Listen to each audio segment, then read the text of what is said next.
Yo les amis, alors j'espère que vous allez bien. Aujourd'hui, je vous fais une petite vidéo pour potentiellement vous parler de ce qui pourrait être le prochain Rocket Pool, rien que ça. Alors, attendons plus, on voit ça tout de suite. Rentrons dans le vif du sujet tout de suite. Ce projet se nomme Stakewise. Donc, comme vous avez pu le comprendre, un Stakewise, c'est en quelque sorte un équivalent de Rocket Pool. Donc c'est un protocole qui permet de faire du staking d'Ethereum de manière décentralisée. Alors sa particularité à Stakewise, donc, c'est qu'il intègre des systèmes de vault. Alors un vault, c'est en quelque sorte, ça pourrait être comparé à un panier. Hein. Donc voilà, vous allez choisir dans quel panier vous allez vouloir déposer vos Ethereum. Et donc pour ceci, il faut savoir quel type de vault existe dans le protocole. Alors petite précision, à l'heure actuelle, Stakewise est en V2, donc ça ne nous intéresse pas du tout pour la vidéo. Donc moi, ce que je vais parler, c'est uniquement les projections pour la V3. Donc la V3, à savoir que les audits ont démarré ou vont démarrer prochainement. Donc voilà, vous attendez pas à ce que ça sorte dans les 15 prochains jours non plus, mais ça ne devrait plus tarder quelques mois, quelques semaines, mois, donc. Et de toute manière, dès qu'il y aura vraiment des infos pertinentes, je referai une vidéo pour vous parler de l'avancement du projet. Donc pour en revenir au Vault. Donc les vaults, vous avez plusieurs types de vaults. Vous avez des vaults, par exemple, qui vont être lancés par des solo validateurs. Hein. Donc des personnes, par exemple, qui ont 10 Ethers et qui vont vouloir lancer leur nœud. Donc ils vont déposer leurs 10 Ethers. Des personnes vont déposer leurs Ethereum également jusqu'à ce que leur nœud obtienne les 32 Ethers pour pouvoir démarrer un nœud validateur. Et donc il peut y avoir plusieurs solo validateurs dans un vault. Hein. Voilà, donc ça c'est le premier type de vault. Le deuxième type de vault, c'est un vault privé. Donc par exemple, un solo validateur, encore une fois, va déposer, imaginons, après 10 Ethers, c'est vraiment un chiffre à titre d'exemple, hein, c'est pas, il peut en poser 5 comme 15, hein, il n'y a aucun souci là-dessus. Donc imaginons, il en pose 10, et les 22 Ethers manquants pour combler son nœud validateur vont être autorisés uniquement par des adresses que lui aura choisies. Donc c'est un vault privé là en l'occurrence. Donc il va whitelister certaines adresses pour permettre uniquement à des personnes qui sont qu'il aura lui-même autorisé à rejoindre son vault. Hein. Et enfin le dernier type de vault, donc là c'est des vaults qui peuvent être lancés par des sociétés qui proposeront du stacking, du service de stacking d'Ethereum à leurs clients ou des échanges centralisés potentiellement et qui demanderont pour cela par exemple un KYC à leurs utilisateurs afin d'être de respecter les règles du régulateur tout simplement pour être en compliance. Hein. Donc voilà, donc c'est les trois types de vault. J'espère que j'ai été assez clair. Voilà, donc on va voir la suite maintenant. Évidemment, j'avais oublié de préciser, vous allez me dire quel est l'intérêt d'utiliser Stakewise pour quelqu'un qui a 10 Ethers et qui veut faire tourner un nœud validateur. Bah écoutez, c'est à peu près comme pour Rocket Pool hein, de toute manière. Donc imaginons la personne qui a 10 Ethers, écoutez, il va faire du rendement sur ces 10 Ethers, et en plus de ça, sur les 22 Ethers restants, il va prendre des frais de commission. Hein. Donc là, actuellement, c'est pas encore finalisé, mais on estime que ce sera entre 5 et 10%. Donc entre 5 et 10% du rendement des 22 Ethers supplémentaires reviendront à la personne qui héberge le nœud validateur. Voilà. Donc ensuite, on va passer à un autre point qui est le système de notation des volts. Alors, donc il y aura certains critères pour la notation des volts. Donc il y a l'historique de performance, hein, tout simplement. Donc c'est le track record du volt. Donc à savoir comment il s'est comporté dans le passé, est-ce qu'il y a déjà eu des problèmes ou pas. Voilà. Le pourcentage que représentent ces validateurs sur la Bitcoin Chain. Donc la Bitcoin Chain, tout simplement, c'est Ethereum en fait. Hein. C'est juste que c'est le nom d'Ethereum en Proof of Stake, hein, pour ceux qui ne le sauraient pas. Donc plus il y aura une forte concentration, et plus la note sera basse, ou sera impactée négativement en tout cas, et tout ceci afin de prioriser la décentralisation du réseau Ethereum, hein, ce qui est vital pour celui-ci. Donc ensuite, pareil, donc il y a la client diversity, donc c'est la diversité des clients. Donc ça, après, c'est un peu des termes techniques, mais en gros, ça rejoint un peu le point d'au-dessus. Voilà, donc c'est encore une fois pour des soucis de décentralisation. Ensuite, il y aura, est-ce que ce vault a un certain montant en collatéral d'assurance. Hein. Donc en cas de souci, voilà, est-ce qu'il y a une somme d'argent qui est dédiée pour que les utilisateurs ne subissent pas de pertes ou en tout cas comment dire, de baisse de leur rendement. Voilà. Donc là, le slashing insurance, c'est à peu près la même chose. Et enfin, dernièrement, il y a le DVT. Alors le DVT, c'est un peu spécial parce qu'en fait, c'est pas encore en prod, on va dire, et c'est des protocoles extérieurs.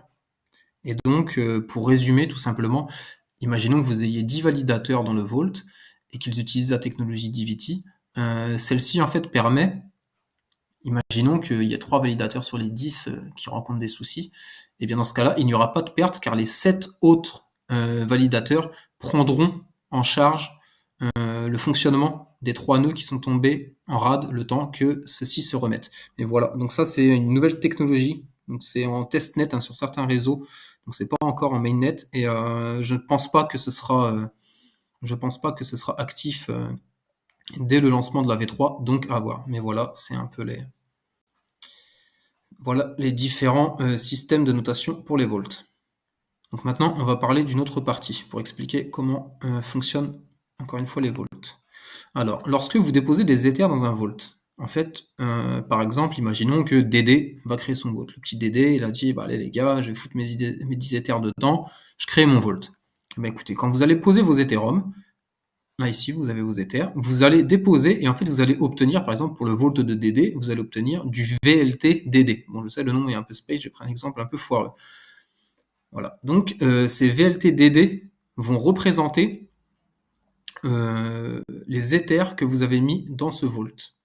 Voilà, tout simplement, c'est aussi simple que ça. Donc, par la suite, imaginons maintenant que vous vouliez minter du OSIS. Alors, le OSIS, qu'est-ce que c'est? Le OSIS, simplement, c'est le Liquid Staking Token de Stakewise. Donc, c'est un peu l'équivalent du RIS pour Rocket Pool. Hein. Donc, c'est une représentation liquide des Ethereum stackés qui, si vous voulez les utiliser sur la DeFi ou faire ce que vous voulez avec pour qu'ils soient liquides et utilisables un peu partout. Alors, la subtilité de Stakewise, c'est qu'en fait, lorsque vous allez minter du OSIS, par exemple, si vous avez déposé, je sais pas moi, un Ether dans le vault de Dédé, vous allez pouvoir avoir l'équivalent de 0,9 Ether en OSIS. Là, ici, vous pouvez voir l'excess collatéral, donc vous allez avoir 0,1 Ether qui restera dans le vault, sous forme de VLT toujours, et ça, c'est afin de sécuriser le protocole. Mais la chose à savoir, c'est qu'en fait, vous inquiétez pas, vos 0,9 Ether, donc en OSIS, génèrent toujours les mêmes rendements, et les 0,1 Ether qui sont restés dans le vault sous forme de VLT génèrent toujours également du rendement, donc il n'y a aucune perte, il n'y a aucune inefficience du capital dans le protocole. Donc ça, il faut le garder en tête aussi. Après, c'est un système qui est vraiment propre à Stakewise. Voilà. Maintenant, une partie qui vous intéresse sans doute, vous allez me dire, c'est bien beau tout ça, tu nous racontes tout ça, mais est-ce qu'il y a un token? Eh bien oui, il y a un token. Alors, petite précision. Donc actuellement, dans la V2, le token a uniquement pour but, pour utilité, je dirais, d'avoir du poids dans la... C'est un token de gouvernance, tout simplement, en fait. Hein. Il va vous permettre d'avoir du poids dans les votes qui vont être soumis par la DAO. Voilà. Donc, il n'y a pas de grande utilité pour moi aujourd'hui dans le token, mais c'est là que ça devient intéressant. Il y a des discussions et encore une fois, je vous laisserai tous les liens dans la description. Si vous voulez aller voir, il y a un lien du forum qui est très intéressant où justement il parle de la refonte des tokenomics pour la V3. Franchement, c'est pas super long, vous pouvez le lire, je pense, mais je vais vous résumer ça de toute manière. Mais voilà, donc il devrait y avoir une réelle utilité dans la V3 pour le token Swize. Voilà. Donc en fait, imaginons la chose, imaginons que le protocole fasse 3000 € de revenus par jour. Voilà. Donc là, imaginons, dans ce vault-là, vous avez 30% de la OSIS supply. Donc du coup, 30% fois 3000, c'est égal à 900 $. Donc il y a 900 $ qui vont être reversés au staker de Swize dans ce vault. Voilà. Donc là, vu qu'il y a 2 millions, après vous avez le calcul qui est fait, hein. Il y a 2 millions de $ en Swize dans ce vault-là, ça vous ferait un rendement de 16% annuel. Ensuite, dans celui-ci, vu qu'il y a moins de SWISE et qu'il y a moins de OSIS, voilà, les rendements seraient supérieurs. Donc là, ça équivaut à 274% annuel. Donc voilà, donc ça, après, ça, c'est des calculs qui sont... Peut-être que ce sera voué à évoluer, ces choses-là, dans le futur. Ça va être débattu dans le forum de gouvernance, tout ça. Mais en tout cas, retenez qu'il y aura une réelle utilité pour le token dans la V3, ce qui n'est pas le cas aujourd'hui. Donc là, c'est vraiment spéculatif aujourd'hui d'acheter le token. Donc ça, gardez-le bien à l'esprit. Voilà. Alors là, on va regarder un peu plus dans le détail vraiment ce qu'il en est de la distribution du token. Donc là, vous pouvez voir qu'il y a toujours 42% de la supply qui est locked. Donc il n'est pas en circulation. Alors il y a une petite subtilité, vous allez voir que sur CoinGecko, la circulating supply est de 200 millions. Et lorsque vous regardez ici, vous pouvez vous apercevoir que elle est affichée à 575 millions de tokens SWISE. Donc vous allez me dire d'où vient la différence de plus de 300 millions de tokens. Eh bien en fait, tout simplement, c'est que ces 300 millions de tokens sont dans la réserve, dans la trésorerie de la DAO, donc de la gouvernance. Donc, je ne sais pas comment ceux-ci vont être utilisés dans le futur. Est-ce qu'ils vont être vendus sur le marché pour financer le projet? Ces choses-là, écoutez, je n'en ai aucune idée. Ça va être débattu, encore une fois, dans les forums de gouvernance. Donc à voir et à suivre. Maintenant, on va s'intéresser à la market share de Stakewise, en fait, le pourcentage que Stakewise représente dans le staking d'Ethereum. Donc là, vous pouvez voir ici qu'il représente 0,4% du staking d'Ethereum. À titre de comparaison, Rocket Pool, c'est 2,4% et Lido, c'est 29%. Donc voilà, vous pouvez on peut un peu, disons-nous, estimer le potentiel upside. Je vais pas dire du prix du token parce qu'il y a l'émission du token et voilà, après il y a de la spéculation aussi, mais en tout cas, on peut voir voilà quelle est la marge de manœuvre et la potentielle upside du protocole, en tout cas la part de marché qu'il pourrait grappiller. Voilà, tout simplement. Maintenant, on va se pencher un peu du côté du prix du token. Après, voilà, moi je veux rester clair avec vous. Tout ça, c'est très très très spéculatif. Voilà. Donc là, on va se mettre au time frame max. Moi, personnellement, je vais vous dévoiler ma stratégie. Là, ce que je compte faire, c'est que là, en fait, je commence à accumuler tout doucement. Ça fait pas longtemps que j'ai commencé à accumuler. J'ai commencé à accumuler là autour des 15 centimes. Et voilà. Donc, comme vous le savez, aujourd'hui, il n'y a pas vraiment de grande utilité au token. Vraiment, il ne représente pas de valeur spéciale. Mais voilà, j'anticipe potentiellement une future utilité du token, comme je vous ai expliqué précédemment. C'est pas un conseil en investissement, loin de là. Ça reste très très dangereux. N'oubliez pas que regardez le token, il est classé combienième? Je sais même plus où c'est. Voilà, il est classé pratiquement 600e avec un market cap de 35 millions. Donc voilà, c'est vraiment un low cap.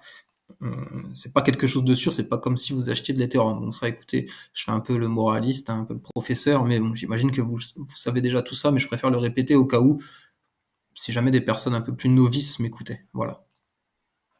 Donc je pense qu'on a fait le tour. J'ai essayé de faire bref, on va pas non plus s'étaler pendant 3 heures. De toute manière, comme je vous l'ai dit, dès l'instant qu'il y aura des grosses mises à jour qui sortiront, ou en tout cas des nouvelles qui valent le coup que je fasse une nouvelle vidéo pour en parler, je posterai ça. Donc, si ça vous a plu, abonnez-vous, mettez un petit pouce, ça fait toujours plaisir, ça pourra permettre même à certaines personnes de découvrir potentiellement un projet assez early comme celui-ci. Et voilà, je vous remercie d'avoir écouté jusqu'au bout et je vous souhaite une bonne journée les amis. Ciao.